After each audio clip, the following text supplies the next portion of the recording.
राधा कौन हैं? भोगवादियों के नए नए ड्रामे क्या हैं? हेलो फ्रेंड्स, भगवान राम के एक पत्नी व्रत से पूर्णतः स्पष्ट है कि देवी रुक्मिणी सीता हो नहीं सकती। जब जगदम्बा होंगी भगवान के परिणय सूत्र में, तो भगवान एक पत्नी व्रती होंगे। दूसरी की कल्पना भी असंभव है। रुक्मिणी तो 16,108 रानियों में एक रानी और 8 पटरानियों में एक पटरानी हैं।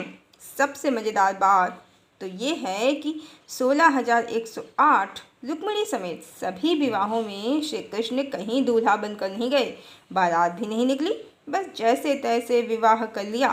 कारण 16,108 ये सभी स्त्रियां भगवान राम पर आसक्त जीवात्माएं हैं। मात्र इनकी आसक्ति ही भगवान के द्वारा हजारों अपूर्ण विधियों से किए गए विवाहों का कारण है।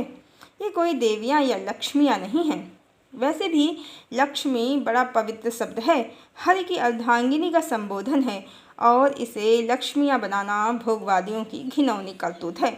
भगवान को इन आसक्त जीवात्माओं की इच्छा पूर्ण करने हेतु ही ऐसी कथा रचनी पड़ी।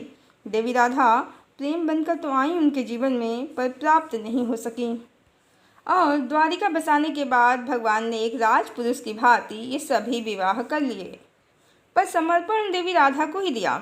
एक ही जन्म में पहले तो हजारों विवाह कर लिए और एक भी विधिवत नहीं किया। हजारों अपूर्ण विधियों से किए गए विवाह ही बताते हैं कि भगवान ने किसी को भी देवी राधा का या हम कहें जगदम्बा का स्थान नहीं दिया। कोई जीवात्मा अर्धांगिनी नहीं बन सकती और हजारों जीवात्माओं के कारण भगवान हजारों जन्म में अपनी प्रिया से दूर नहीं रह सकते। इसी कारण परमात्मा की ऐसी जटिल वैवाहिक स्थिति है श्री कृष्ण अवतार में। जबकि कृष्ण से पहले राम और कृष्ण के बाद बुद्ध, दोनों ही अवतारों में भगवान का देवी लक्ष्मी से विधिवत विवाह हुआ है और भगवान एक पत्नी व्रती ही हैं, राम और बुद्ध दोनों अवतारों में। अब इतना तो हर स्थिति में स्पष्ट है कि देवी राधा जगदम्बा हैं, आदिशक्ति हैं और लक्ष्मी भी। श्री रामचरितमानस में गोस्वामी तुलसीदास जी लिखते हैं, आदिशक्ति जही जग उपजाया सो अवतरहि मोरी यह माया। सी शोभा नहीं जाय बखानी जगदम्बिका रूप गुण खानी। सीता जी को आदिशक्ति परमात्मा की माया और जगदम्बा कहा गया है।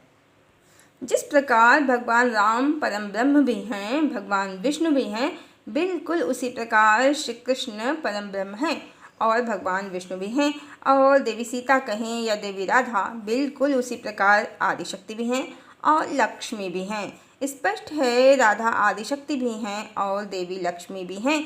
सीता और राधा पूर्ण रूप से एक व्यक्तित्व हैं। बंगाल के संत कृष्णदास जी कहते हैं कि राधा पूर्ण शक्ति, कृष्ण पूर्ण शक्तिमान, दुई वस्तु भेद नाही शास्त्रेण प्रमाण। पूर्ण शक्ति का मतलब क्या होता है? निसंदेह आदिशक्ति, उनके अतिरिक्त कौन पूर्ण हो सकता है? और कृष्ण पूर्ण शक्तिमान हैं, जो उनको धारण करते हैं वो परम ब्रह्म परमात्मा हैं श्री कृष्ण। सब कुछ सूर्य की भांति स्पष्ट है और प्रकाशित है, पर भोगवादियों ने देवी राधा को कल्पना कह दिया और रुक्मिणी को सीता या लक्ष्मी।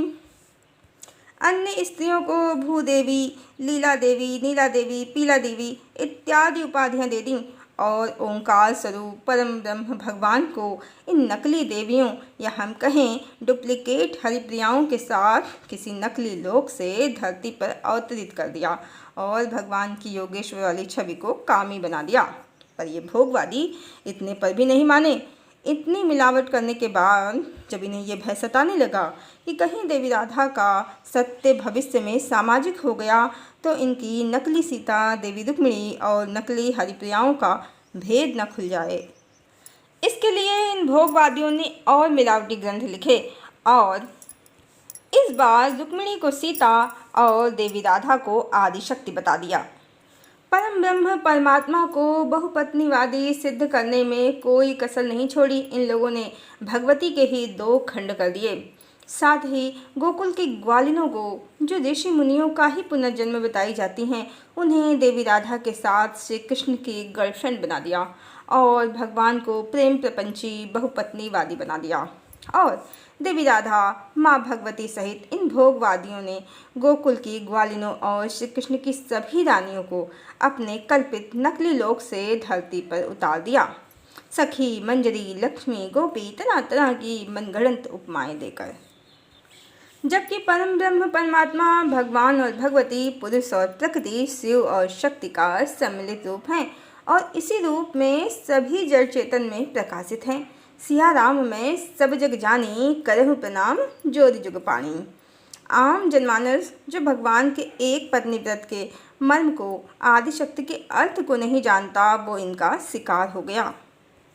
इन भोगवादियों ने रुक्मिणी और दूसरी स्त्रियों को देवी राधा से सहानुभूति रखने वाली और देवी राधा को इनसे सहानुभूति रखने वाली और श्री कृष्ण की छवि को इन सब स्त्रियों से प्रेम करने वाला महाप्रेमी बना दिया और समर्पण जैसे शब्द की धज्जियां उड़ा दी और देवी राधा को, माँ भगवती को श्री कृष्ण के पीछे भागने वाली कोई चैत्रहीन नारी सचित्रित कर दिया।